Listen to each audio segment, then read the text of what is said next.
Acts Foundation, June 2025. Acts 11 Commentary, a postmillennial exposition. Matthew T. Corbett, DSL. Too long. Didn't read summary. This exegetical analysis of Acts 11 2-30 explores the early church's struggle to integrate Gentiles into the covenant community. Through Peter's testimony, the sovereign outpouring of the Holy Spirit, and the faithful ministry of Barnabas and Paul, we see the gospel advancing with power and intentionality. Agabus's accurate prophecy and the structured response by a plurality of elders underscore the apostolic pattern of spirit-led order. This passage affirms the postmillennial hope that God's kingdom expands through faithful obedience, prophetic clarity, and local church governance rooted in biblical authority. The struggle of the circumcision party, VV, 2-3. In Acts 11 2-3, Peter is confronted by those of the circumcision because he ate with Gentiles. These believers, though saved, still carry the old covenant lens, where the mark of circumcision symbolized covenant inclusion, Genesis 17:10-14.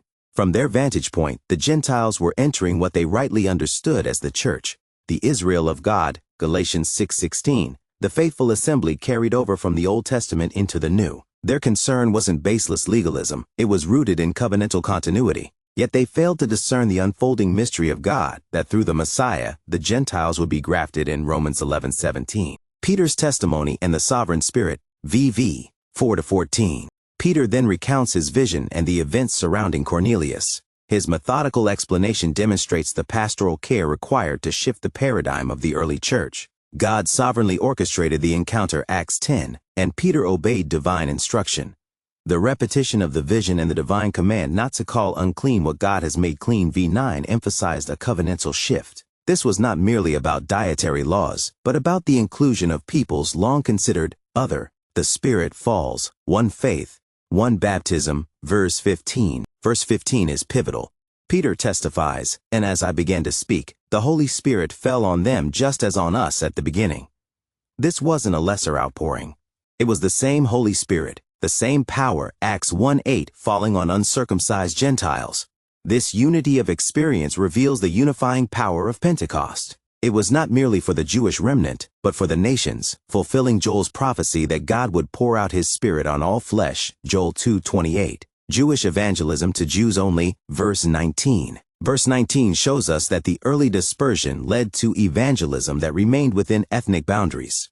The gospel was spreading, but the minds of many were still closed to the full implications of Christ's commission to disciple the nations, Matthew 2:8-19.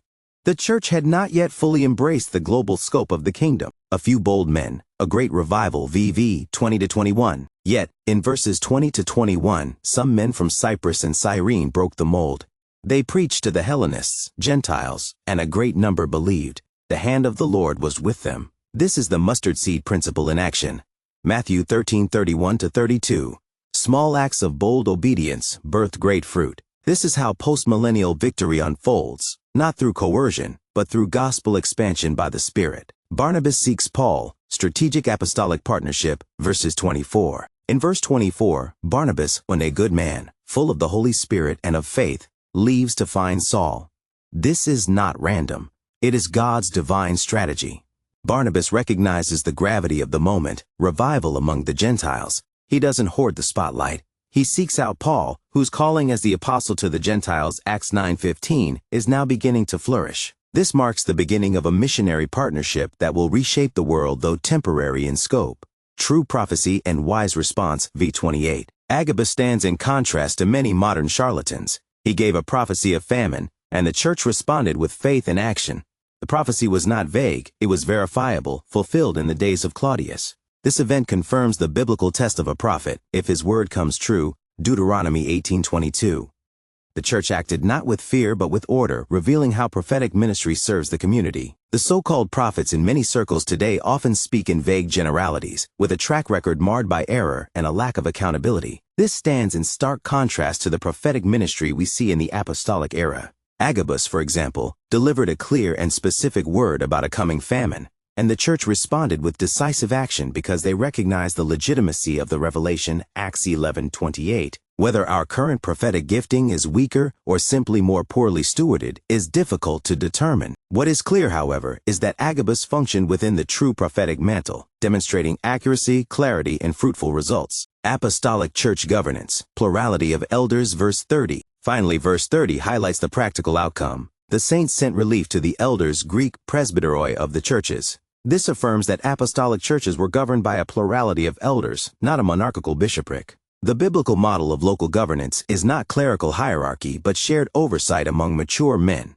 This aligns with 1 Peter 5:1-3 and Titus 1:5. The early church decentralized power while preserving order and doctrinal fidelity. Conclusion: the kingdom advances in order. Acts 11 demonstrates that the gospel breaks barriers without breaking structure. The Spirit led the church into new territory, but always with clarity and confirmation. From Peter's vision to Agabus's prophecy, we see the same Spirit at work, building one church across every ethnic line under the lordship of Jesus. This is the seed of the postmillennial promise. The earth will be filled with the knowledge of the glory of the Lord, Habakkuk 2:14. And every knee will bow, Philippians 2:10, not by force, but by faith.